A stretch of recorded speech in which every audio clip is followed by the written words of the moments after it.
Now let's turn our attention to Saudi Arabia. Reports have come out about the kingdom's de facto ruler, Crown Prince Mohammed bin Salman. Reports about MBS and his anger towards the US. You'll remember that last year, US President Joe Biden had gone to Saudi Arabia. He engaged in fist bump diplomacy, tried his best to bring a thaw in the frosty ties with the kingdom. It's because Biden wanted something. He wanted Riyadh to maintain a steady oil output. That did not happen, and Biden vowed there would be consequences to Saudi Arabia's decision. It turns out that statement was not taken well. Reports say MBS threatened to completely change the US-Saudi relationship. He allegedly said he would impose significant economic costs on the US if it retaliated against the oil cuts. The Crown Prince's fury was revealed in leaked US documents. American officials have said they are not aware of the threat.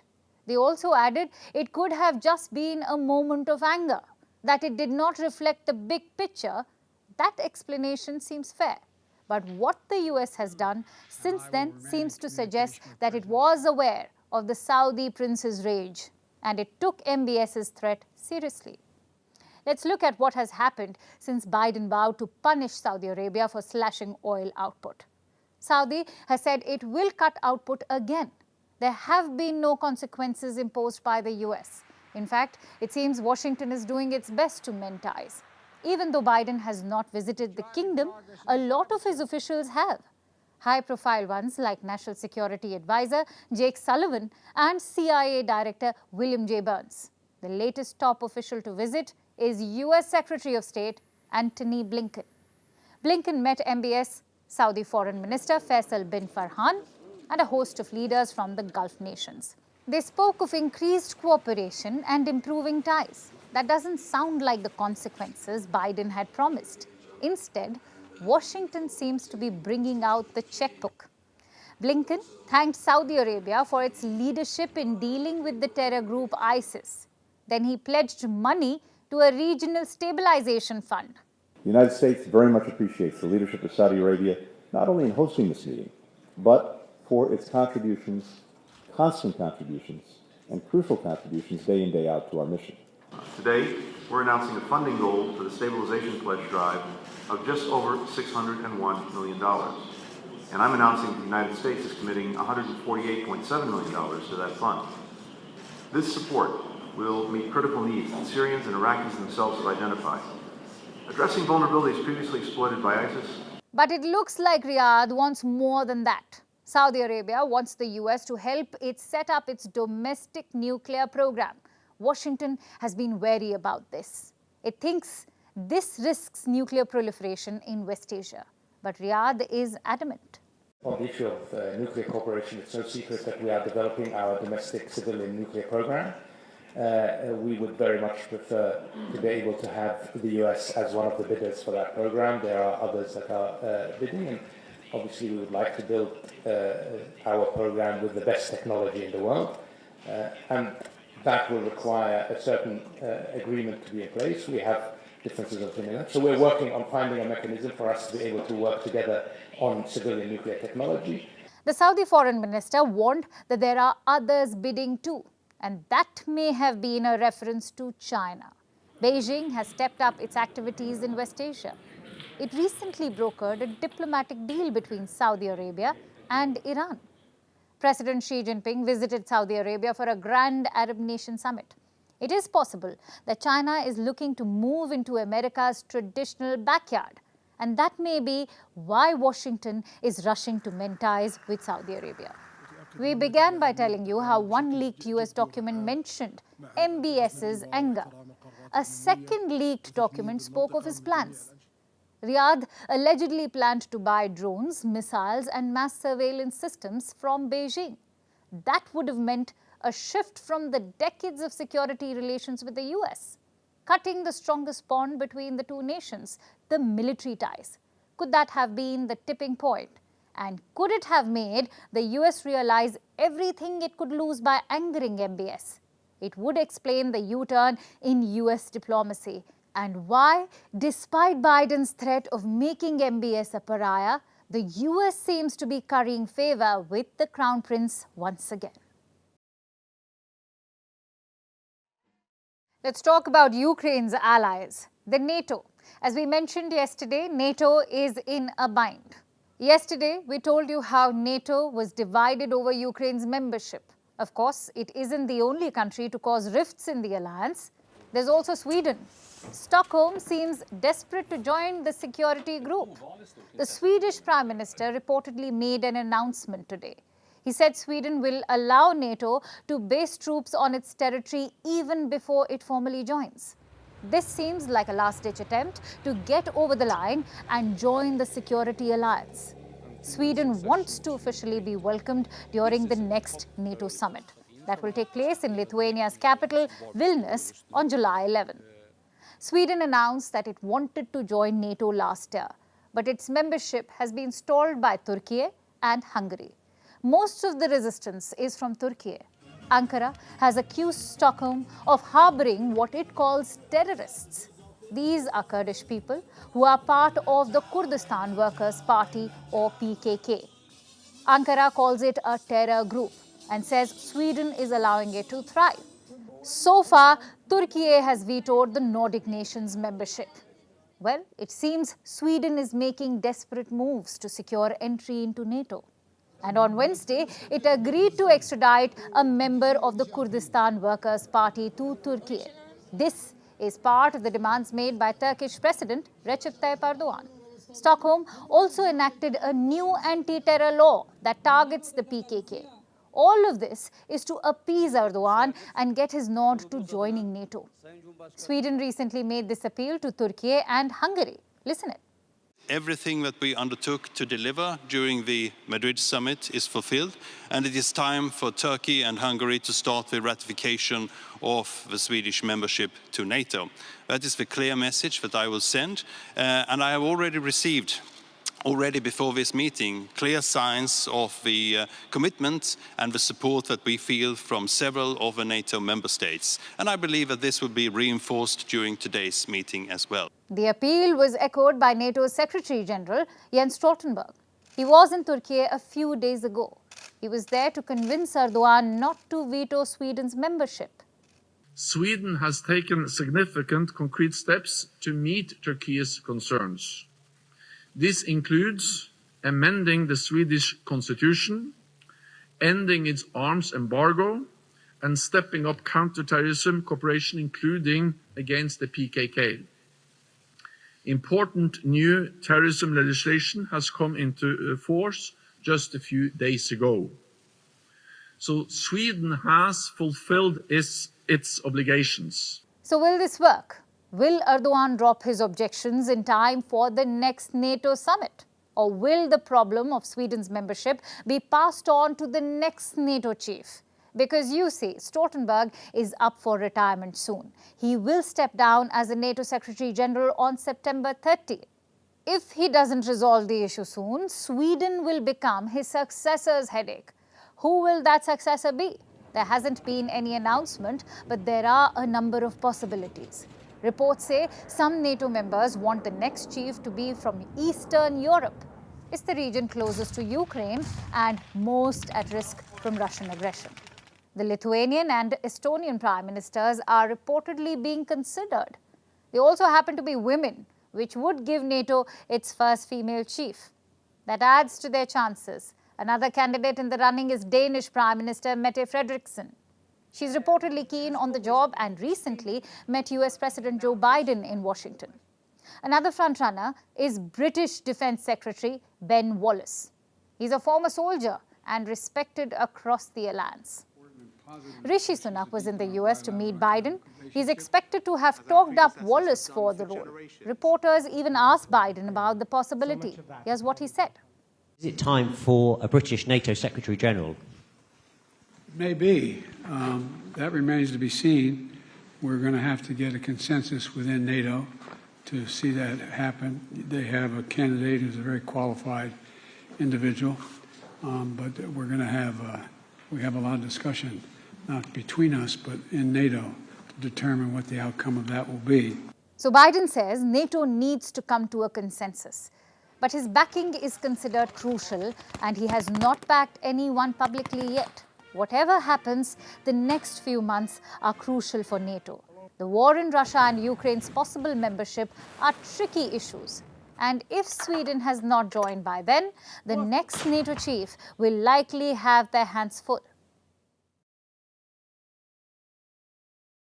Yesterday was World Ocean Day, and people celebrated it across the world. But nobody caught our attention as much as Brazil did. What did Brazilians do to celebrate the day? Well, they hugged the ocean. You'd think that's impossible. But where there's a will, there's always a way. And when people come together, just about anything is possible, even hugging something as humongous as the ocean. Tonight, we'll talk about the oceans, why they're so important, and why Brazilians shouldn't be the only ones hugging them. Because the oceans are becoming the world's trash can. And the time is to act now. Want to hug the ocean? Here's how you do it. Stand in one line. Hold hands with the two people standing next to you and watch a larger phenomenon unfold. As hundreds, even thousands of people join hands together on the shores of the sea, all to hug the ocean. This is how Brazil's Rio Beach looked on Thursday. Brazilians held their hands for a symbolic hug. Volunteers also participated in cleaning drives. You'd think, what's the need for such an event? It's for raising awareness about the need to protect waters and marine life. I think that we are in a game change for the planet, We need to think better, about our habits, our consumption, We need to think better about ourselves, to take care of the animals, to take care of the nature, We're not alone here. We're not an individual, We are together. We are one, This is the message for the new generation. So the hug wasn't just an extracurricular activity. For the hundreds of Brazilians that took part, it was part of a campaign to save the oceans. Because the oceans are hurting, and they're an extremely important part of the Earth. Oceans account for 70% of the Earth's surface, and they play a crucial role in the health of the natural ecosystem. Not just for marine life, but for life on Earth as a whole. And yet, billions of pounds of trash and pollutants are dumped into the oceans every year. This despite the fact that oceans are majorly responsible for regulating the Earth's climate. Here's an interesting fact. You thought most of the world's oxygen was produced by trees and dense forests? Wrong. By the Amazon forest, perhaps? Again, wrong. About 50% of the Earth's oxygen comes from the oceans. This year, the main purpose of World Ocean Day was to build ocean literacy and raise awareness about the importance of the oceans. 97% of the planet's surface water is found in the oceans. 97% of the planet's surface water is getting contaminated, so we can't afford to be indifferent to marine pollution. Why? Because, for starters, it's harmful to marine species or aquatic life. Next, excess pollution causes depletion of oxygen within oceans, endangering many aquatic species. To top it all, pollution also leads to an excess of nutrients like nitrogen and phosphorus in the oceans. These nutrients promote the growth of algae. They suck up most of the oxygen and prevent sunlight from penetrating the oceans, creating dead zones. As the name suggests, no aquatic life can be found in these zones. So just how polluted are our oceans?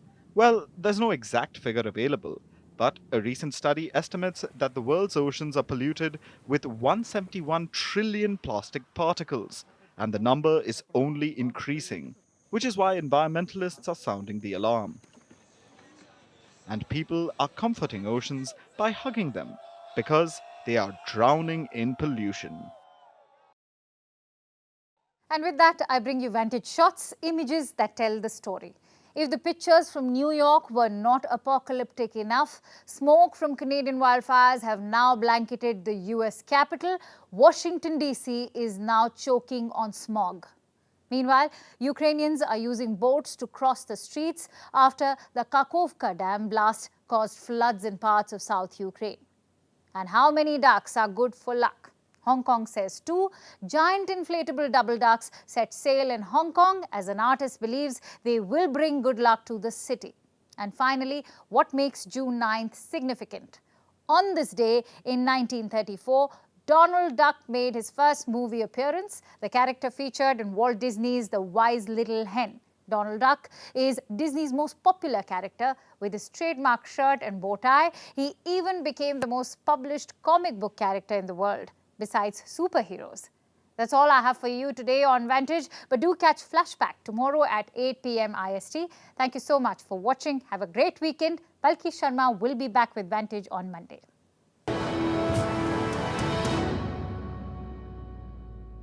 If you follow international news, you must have heard of sanctions. The US sanctions Russia, the UK sanctions China. Have you wondered what it's all about? More importantly, have you wondered why they never work? Well, sanctions have a very old and complicated history. Also, there's a reason why they never seem to work. World leaders know it, but they won't tell you. Tune into Flashback and find out.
The US and Russia are dangerously close to an armed conflict.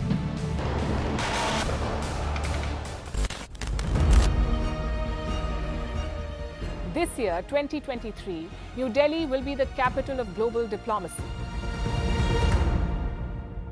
For a country as diverse as ours, with 88% of the population illiterate, it was a very big deal to write a constitution, and that too, the world's largest. Meanwhile, if we may, here's a Republic Day gift from India for the BBC. A list of suggestions for the BBC for their upcoming documentaries. Number 1, the Kohinoor and the colonial loot. Number 2, an outdated monarchy and unhealthy obsession with the royals. Number 3, racism in 2023. We're waiting.